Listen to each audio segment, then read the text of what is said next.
Hello and welcome to week 6. We are going to discuss a quick review and dive into development and behaviors. So let's go ahead and get started. To help us tie it together, again, we have started off by discussing the real biological underpinnings of trauma. We then worked through attachment and attunement to kind of help us understand the why of the process in which we see how ACEs affect negative associated outcomes from trauma experiences, particularly that happen in childhood. And so then we are going to be looking at the external behaviors of what we see in trauma. So if we think about child development and we kind of think back about brain development, we know that brain development happens sequentially, right? And so folks are born, their brainstem is functional. That's the thing that controls our involuntary motions like breathing, heart beating, things like that. And so then as our more higher level thinking pieces of our brain develop, we get better sophisticated at how to develop and regulate emotions. And so we've discussed how that is severely impaired when someone experiences trauma. So if we think about that in terms of how trauma affects brain development, and you can explicitly see that in the Van der Kolk example of Marilyn and the autoimmune disorders in Chapter 8. But if we think about brain development and then its sort of impact on children's ability to reach appropriate developmental milestones, right? Because pieces of their brain are impaired, growth is stunted, so then we see developmental milestones being delayed, we see emotional regulation milestones being delayed, and so then you see all of that in turn affecting decision-making ability, because perhaps that piece of their brain has not come online at all, or if it has, it's very slow and probably least likely used. And then we see behaviors and even sometimes to total dissociation. And all of those are impacted by this sort of cyclical process of traumatic experiences and childhood development. So we know that if someone experiences cumulative trauma over time, then the impact of that trauma and the development, they just sort of start influencing one another, and it almost creates a very negative, well, it does create a very negative and maladaptive cycle for folks who are experiencing the trauma. So specifically, we can try and help ourselves wrap our brains around behaviors in sort of two key areas.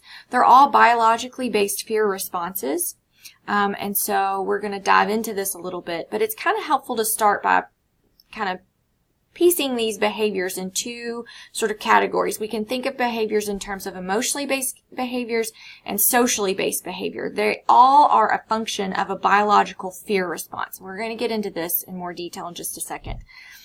If we look at the box of emotionally based behaviors, we see things like chronic states of arousal and fear, inhibited risk perception, generalized fear, memory-related issues, which again we can remember what we've talked about in terms of implicit and explicit memory. We have that implicit, pre-verbal, sensory-based, stored in the body memory, which is the majority of our memory, that then further impacts explicit memory, which develops later on and is based on implicit memory. So we can already see how if those things have been negatively impacted in terms of a typical development, those would directly influence subsequent issues with learning.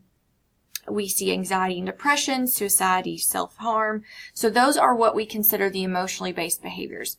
We then also have socially based behaviors. Those are considered to be learning difficulties, executive functioning issues. So those are things like inability to sort of control impulses, delay gratification, attention ability, achievement, social interaction. We see decreased responsive to positive interactions. So basically what that means is if a child has never really experienced positive interaction in a social setting, they may not know how to appropriately respond. So where we think we're doing a great job at interacting with this child in a loving, positive manner, they just may not interact with us. And it's because they literally do not have a schema for what to do in that situation. We also see outward aggressive behaviors, which function as a defense mechanism. And then we also see withdrawal and, in severe cases, total dissociation. So those are the kiddos who appear like the lights are on but no one's home, and they actually are having an out-of-body experience because whatever has triggered them in the moment has taken their brain in the here and now to a very scary, unsafe place, and so they sort of have an out-of-body experience where they kind of basically dissociate so that they don't have to continue to experience in real time the trauma that is happening to them. So how exactly does this happen? Specifically, we have a lot of behaviors, all of these behaviors that are triggered by feelings of unsafety. And basically what happens is when folks feel unsafe and they tend to feel unsafe by being unnoticed or unimportant, then we see attention-seeking behaviors specifically. If folks feel vulnerable, we see agitation and bullying. If folks feel lost, we see intense risk-taking behaviors. Unwanted or unworthy, disinterest. Or if they feel trapped, if that's sort of the unsafe feeling is being trapped, then we tend to see the self-injury behaviors. So if you are seeing anything in this second column here displayed by clients or students, then it's a safe bet to say that what is specifically feeling unsafe to them is triggering this feeling that is paired to it. So if you can see this on the outside, begin to start to help yourself view them from a moving your view from what's wrong with you, why are you attention seeking, why are you bullying, to what's happened to you, so that this is your frame of the world, that you're unsafe, and you're unsafe because you've been unnoticed, you are vulnerable, you're lost, you're unwanted, or you feel trapped. If you can understand why the client or the student is feeling unsafe in terms of these specific feelings of unsafety, then you will be much better able to help intervene on what you're seeing behaviorally on the outside of the child.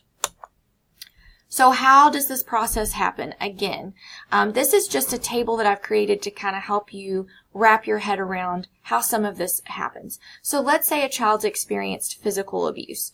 What that typically looks like biologically is hyperarousal, because the amygdala is constantly firing because we have to consistently be aware of the bear that's coming to abuse us.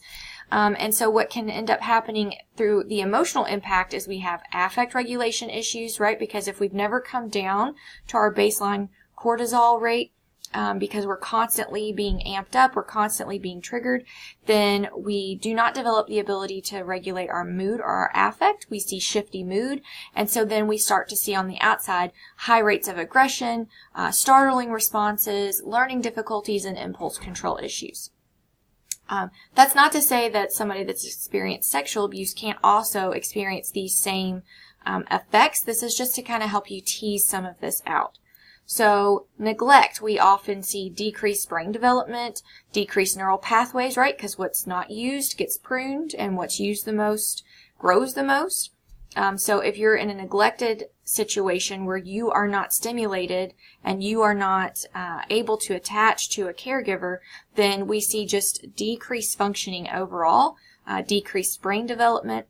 We tend to see attachment issues, affect regulation issues, and these kiddos tend to be clingy, anxious, withdrawn, delayed developmentally, and a lot of self-harming behaviors. Sexual abuse, again, you can look at connectivity and integration of the brain. Doesn't seem to happen because you're in a chronic state of fear. That abuse is done to the body. It's stored in the body. And so perhaps folks are consistently jumpy, on high alert. And so we tend to see them withdraw, dissociate possibly. Again, that lack of response to a positive interaction, and inhibited risk perception. So again, something really important to note is when you interact with adults in the world, or even teenagers, middle schoolers, or even perhaps elementary school students and clients, a lot of times you'll interact with people where it's like, on your perspective, you're like, why can't you see that this isn't healthy for you? Or why can't you see that this is a risky thing? And that's because, again, with that traumatic brain, the ability to perceive risk is a skill that has to develop over time in a functional brain. So when your brain development has been stunted or has been impacted by trauma, the piece of the prefrontal cortex that has the ability to perceive risk does not grow, or if it does grow, it grows at a dramatically less rate. And so it's really important to remember that their brain literally may not have the capacity to perceive risk. So please try to pull yourself away from that sort of blaming standpoint, or, why can't you, why don't you, etc., because their brains literally do not have the capacity to do that. It's not to say they can't learn that, and we're going to go through resilience next week, but it is to say that we have to bear in mind what they are working with in order to understand. It's my firm belief that everybody's doing the best they can given what they have, and every behavior is functional. It is our job to understand what the function of the behavior is, because what people do on the outside is to keep them safe as best as they can, because they are biologically in an unsafe space. Okay? So when you see these behaviors that have been historically labeled as maladaptive, unhealthy, aggressive, fill in the blank with whatever word you want to associate with it that often has a negative connotation, it's extremely important to remember why. Why is this person doing these things, behaving in this manner? It's up to us to help understand that process so that we can better intervene and account for these kiddos who eventually grow into adults who, without treatment, will continue to perpetuate these behaviors on the outside in an adult setting, where they then eventually become criminalized or at least penalized in some form of fashion, labeled, etc. In fact, when we see behavior turn diagnosis, unless we can properly understand the function of a behavior, children and eventually kids who turn into adults, they're misdiagnosed. For kids, we see ADHD a lot, ODD, RAD, for adults, PTSD, borderline personality disorder, all kinds of anxiety and depression related diagnoses. It's not to say that people who have those diagnoses do not have particular organically based diagnoses. But what it does mean is that without a true trauma-informed assessment to understand the mechanism and the function of what we see on the outside in terms of their presenting issues or their behaviors, treatment may not ever be effective. Because if you only treat the behavior, which is a symptom of the trauma, and you don't treat the trauma that is the root or the cause that sort of is the branch all the way up, then treatment's never going to be effective. And so next semester, we spend the whole semester talking about various treatment strategies that can be applied in clinical, school, counselor, all kinds of different settings in your work within a helping profession. And so that's where we're really going to dive into this in terms of specific things you can do to intervene. But I please want to emphasize the importance of understanding why someone is behaving or doing or thinking or saying the things that they are from a trauma-informed lens, so that we can better understand, so that we can better empathize, and so that we can better intervene.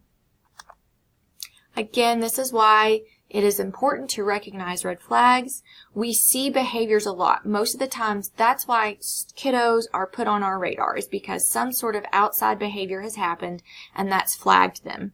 And so this is, again, why it's so crucial for you to be able to recognize red flags of trauma so that you can make appropriate assessment and diagnoses, if applicable, or at least treatment plan, needs assessment, etc., in terms of what interventions or resources this kiddo is going to get. So I also want to point out that it does not mean that every kid who has a developmental delay has trauma. There's definitely kiddos who experience developmental delays that do not have 1 ounce of trauma, but we have to be able to rule that out in order to best treat and intervene. For this week, your weekly participation activity is just a 5-question quiz to help you synthesize the readings and the material for this week. I did that because, again, you have another large core assignment, your trauma assessment this week, so trying to give you a break on the participation activity. Please don't forget, both of these things are due on October the 1st. If you have any questions, please feel free to email me. Thank you all so much, and have a great week.